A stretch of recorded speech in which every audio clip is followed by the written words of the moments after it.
सुल्तान मोहम्मद फातेह। एक नामुमकिन मिशन। सन 1453। दुनिया का सबसे मजबूत शहर कुस्तंतुनिया। एक ऐसा किला जिसे 800 साल तक कोई फतह ना कर सका।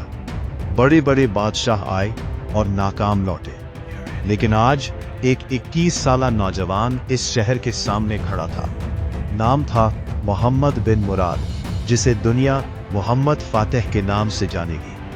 शहर के दरवाजे मजबूत थे, दीवारें नाकाबिले उबूर, लेकिन असल रुकावट समंदर था। दुश्मन ने बंदरगाह पर लोहे की एक भारी जंजीर डाल दी थी, ताकि कोई भी बहरी जहाज अंदर दाखिल ना हो सके। हर रास्ता बंद था और फतह नामुमकिन लग रही थी, लेकिन सुल्तान मोहम्मद हार मानने वालों में से नहीं थे।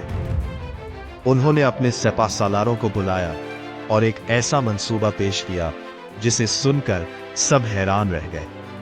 हम अपने जहाज समंदर से नहीं बल्कि पहाड़ों के ऊपर से ले जाएंगे। एक लम्हे के लिए खामोशी छा गई, लेकिन सुल्तान का ईमान हर शख्स से बड़ा था।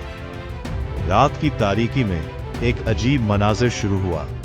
लकड़ी के तख्ते बिछाए गए, उन पर चर्बी लगाई गई, और फिर 70 जंगी जहाज आहिस्ता आहिस्ता पहाड़ के ऊपर खींचे जाने लगे। सिपाही पसीना बहा रहे थे, लेकिन उनके दिलों में सिर्फ एक ख्वाब था, फतह। दुश्मन ने जब आंख खोली तो वो मंजर देखकर कांप उठे। इस्लामी बहरी जहाज उनके पीछे समंदर में खड़े थे। वही समंदर जिसे उन्होंने महफूज समझा था, अब उनके लिए खतरा बन चुका था। अब हमला हर तरफ से था, जमीन से भी और समंदर से भी।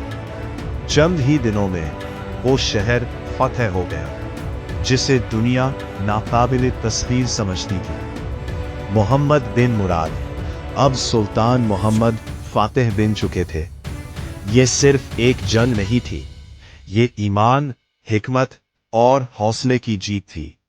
एक 21 साला नौजवान ने दुनिया को सिखा दिया कि नामुमकिन सिर्फ एक लफ्ज है।